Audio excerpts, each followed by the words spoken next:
Salut à tous et merci de nous retrouver sur notre page Panorama Papers. Avant de continuer, je vous invite à vous abonner pour ne rien rater de nos histoires captivantes. L'histoire que je m'en vais vous raconter aujourd'hui est celui d'une femme qui par jalousie a froidement assassiné 35 hommes. Elle les a empoisonnés majoritairement à l'arsenic. Vera Renci est née à Bucarest en 1903 au sein d'une famille d'aristocrates d'origine hongroise.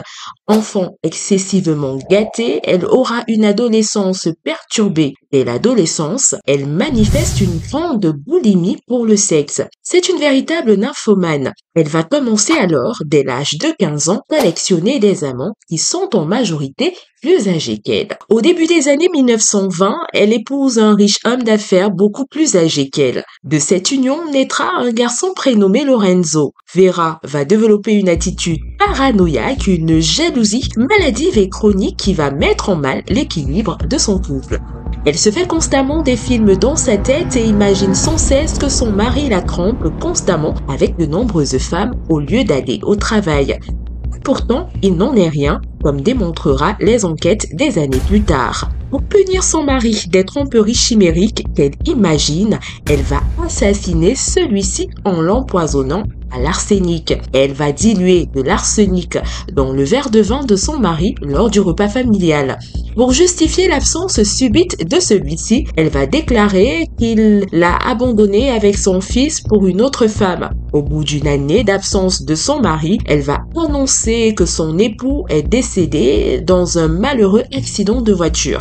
Extrêmement belle, elle va rencontrer un nouvel homme, cette fois-ci plus jeune. Les deux amoureux vont convoler en juste noces et comme précédemment, elle va toujours le soupçonner de multiplier les infidélités. Après quelques mois de mariage, elle va également assassiner son deuxième époux, l'empoisonnant toujours à l'arsenic. Non, après la disparition de ce dernier, elle va faire circuler la rumeur selon laquelle son mari lui aurait envoyé une lettre pour lui annoncer qu'il ne reviendra plus jamais dans son foyer. Après ces deux mariages, elle ne se maria plus. Elle va collectionner des amants qu'elle assassinait à chaque fois les uns après les autres. Elle n'avait pas de critères de choix précis ou idéal masculin. Parmi ses amants, il y avait des jeunes, des vieux, riches, pauvres, grands, trapus, très souvent mariés. Le seul point commun entre eux, c'est qu'elle les soupçonnait d'être infidèles et devait se venger absolument. Elle était très belle et utilisait son charme pour séduire les hommes qu'elle allait assassiner.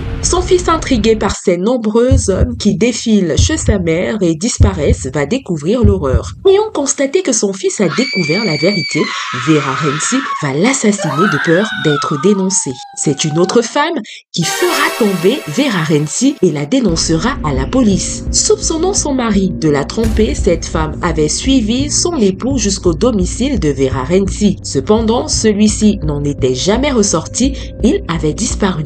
Elle ira expliquer cela à la police qui va décider de faire une perquisition chez Vera Renci. Les policiers vont alors découvrir l'horreur dans la cave à vin. Son 5 cercueils alignés les uns côté des autres. Les cercueils en zinc furent ouverts et on y trouva à l'intérieur 35 cadavres d'hommes à divers stades de décomposition. Chaque cercueil portait sur une étiquette le nom du défunt et la date de sa mort. Elle est directement arrêtée et conduite au commissariat. Elle avoue tout sans le moindre remords. Elle est alors surnommée par les journalistes la veuve noire de Bucarest.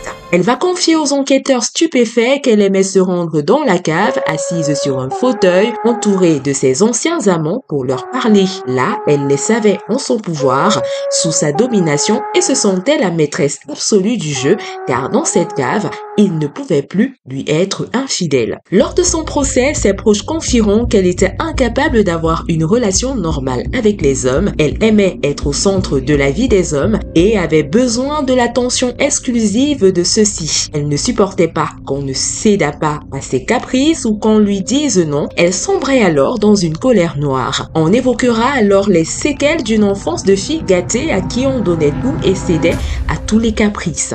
Laura Renci fut condamnée à la prison à perpétuité. En prison, elle va perdre la raison, c'est par les images des hommes qu'elle a assassinés. Elle voyait ceux-ci venir lui parler et était prise de crise de démence. Diagnostiquée schizophrène, elle fut transférée dans un centre de soins où elle décéda d'une hémorragie cérébrale. Elle avait à peine un peu plus de 30 ans. Sa biographie et son parcours criminel ont inspiré la pièce de théâtre à succès de Joseph Kesselring, Woodies in Your Cellar, devenu en français Arsenic et Vieille Dentelle.